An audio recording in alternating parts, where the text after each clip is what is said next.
নমস্কার। আজকে শেয়ার করব মাছের মাথা দিয়ে কাঁটা চচ্চড়ির রেসিপি। অত্যন্ত সুস্বাদু এই রেসিপিটি কিভাবে সহজে বাড়িতে বানিয়ে নিতে পারবেন, চলুন সেটাই আজকে দেখে নিই। এখানে আমি একটা রুই মাছের মাথা নিয়েছি।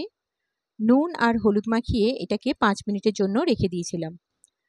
দুটো মিডিয়াম সাইজের আলুকে চৌকো চৌকো করে কেটে নিয়েছি। সাথে একটা ছোট সাইজের টমেটোও কেটে নিয়েছি। 18 থেকে 20 কোয়া রসুন আর 1 ইঞ্চি মতো আদা। দুটো মিডিয়াম সাইজের পেঁয়াজকে ছোট ছোট করে কুচিয়ে নিয়েছি। এখন গ্যাসের ফ্লেমটা অন করে একটা কড়াই বসিয়ে দিলাম। কড়াইটা ভালো করে গরম হলে দিয়ে দেব 3 টেবিল চামচ পরিমাণ সর্ষের তেল। তেলটাকে খুব ভালো করে গরম করে নেব। তারপর কড়াইয়ের চারদিকে ভালো করে ছড়িয়ে দেব।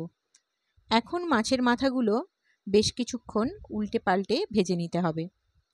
যাদের মাছ ভাজতে গিয়ে মাছটা ভেঙে যায় বা কড়াইতে আটকে যায়, তারা তেলটা ভালো করে গরম করার পর মাছটা তেলে দিয়ে ভাজলে এই সমস্যাটা কিন্তু হবে না। যেহেতু আমরা কাঁটা চচ্চড়ি রান্না করব, তাই মাছের মাথাগুলোকে ছোট ছোট করে ভেঙে নিচ্ছি।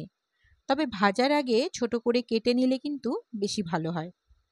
এখন এটাকে আরও কিছুক্ষণ উল্টে পাল্টে লাল লাল করে ভেজে নেব। কাঁটাগুলো বেশ ভালো করে ভাজা হয়ে গেছে। এগুলোকে এখন একটা প্লেটে তুলে রাখছি। ওই তেলে দিয়ে দিচ্ছি কেটে রাখা আলু। আলুও বেশ লাল করে ভেজে নিতে হবে। আরও 1 টেবিল স্পুন তেল আমি এর মধ্যে অ্যাড করে দিলাম। ফোড়নে দিচ্ছি একটা তেজপাতা, একটা শুকনো লঙ্কা আর 1 চা চামচ 5 ফোড়ন। এই রান্নাটাতে আমি শুধু আলু ব্যবহার করেছি। আপনারা চাইলে সামান্য পরিমাণ বেগুনও কিন্তু এর মধ্যে দিতে পারেন, তাতেও কিন্তু টেস্টটা খুব ভালো হয়। দিয়ে দিলাম কেটে রাখা পেঁয়াজ। পেঁয়াজ কালার চেঞ্জ না হওয়া পর্যন্ত কিন্তু ভেজে নিতে হবে। এখন আমরা একটা মিক্সিং জারে নিয়ে নিচ্ছি কেটে রাখা আদা, রসুন আর টমেটো। একটা স্মুথ পেস্ট তৈরি করে নিচ্ছি। এখন দেখুন পেঁয়াজটা ভালো করে ভাজা হয়ে গেছে। আর এর মধ্যে এখন দিয়ে দিচ্ছি বেটে রাখা মশলাটা।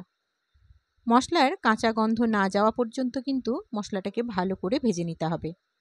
মশলা ভাজতে ভাজতে আমরা আর একটা গুঁড়ো মশলার পেস্ট তৈরি করে নিচ্ছি। তার জন্য নিয়েছি 1/2 চা চামচ হলুদ গুঁড়ো, 1 চামচ কাশ্মীরি লঙ্কার গুঁড়ো, 1 চামচ জিরে গুঁড়ো আর 1/2 চামচ ধনে গুঁড়ো। সামান্য পরিমাণ জল দিয়ে একটা স্মুথ পেস্ট তৈরি করে নিচ্ছি।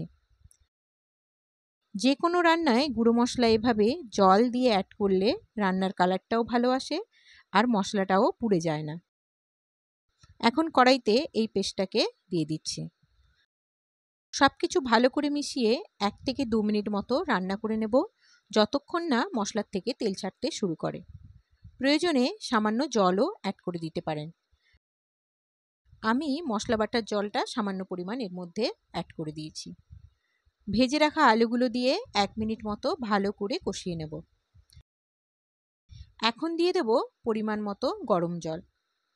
যেহেতু রান্নাটাতে খুব বেশি ঝোল থাকবে না, শুধুমাত্র আলুগুলো সেদ্ধ হওয়ার মতোই জল অ্যাড করতে হবে। পরিমাণ মতো লবণ দিয়ে এটাকে ঢাকা দিয়ে রান্না হতে দেব। এখন একটা গরম মশলা তৈরি করে নিচ্ছি। 1 টুকরো দারচিনি, 2টো এলাচ, 1/2 চামচ গোটা ধনে, 1/2 চামচ গোটা জিরে আর 1/2 চামচ মৌরি হালকা ড্রাই রোস্ট করে গুঁড়ো করে নিচ্ছি। প্রায় 7 মিনিট পর আলুগুলো কিন্তু এখন একদম সেদ্ধ হয়ে গেছে। অ্যাড করে দিচ্ছি ভেজে রাখা মাছের মাথা, 3টে কাঁচা লঙ্কা আর তার সাথে তৈরি করে রাখা ভাজা মশলা।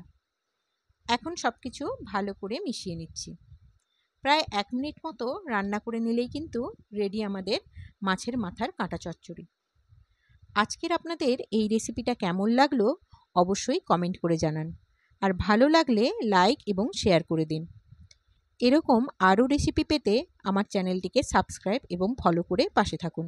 নমস্কার।